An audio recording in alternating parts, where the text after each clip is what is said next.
नमस्कार, म हेमकान्त नेपाली विगत 20-22 वर्षदेखि केयर गिभरको तालिम दिइरहेको छु तथा हिब्रू भाषालाई पढाउँछु र अनुवादक पनि गर्छु।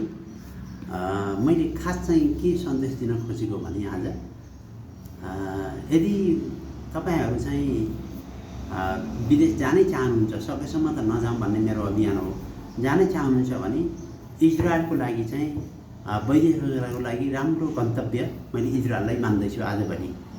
किनभने नेपालको सरकार र इजरायलको सरकारको बीचमा एक खालको सम्झौता भएको छ। केयर गिभरमा पठाउनको लागि नेपालबाट जान पाइयो।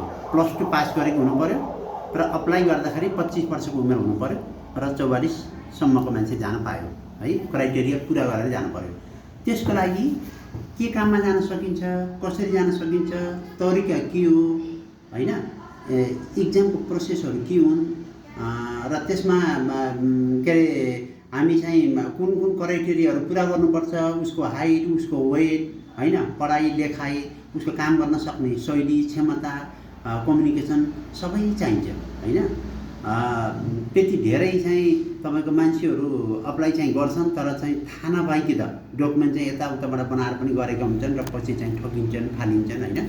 त्यस्तो चाहिँ नगरौँ, एकदम होशियार भएर गरौँ। र चाहिँ मैले के भन्न खोजेको भने इजरायल कस्तो देश हो, कस्ता कस्ता मान्छे काम गर्न जान पाउँछन् र चाहिँ किन इजरायल गइन्छ, इजरायलमा के कारणले बढी आम्दानी हुन्छ अरु देशमा भन्दा, र चाहिँ अनि त्यसपछि चाहिँ कति वर्ष बस्न पाइन्छ इजरायलमा भन्ने कुरालाई चाहिँ सम्पूर्ण कुरो तपाईहरुले चाहिँ बुझ्नको लागि मलाई एकचोटी सम्पर्क गर्नुस् है। र चाहिँ मैले तपाईहरुलाई चाहिँ सबै एकै ठाउँमा एकैपटक 2-3 मिनेटमै मैले तपाई सबै अनुभव चाहिँ मैले बताइदिन्छु। कसैलाई पनि नठगौं र नठग्यौं। धन्यवाद, नमस्ते।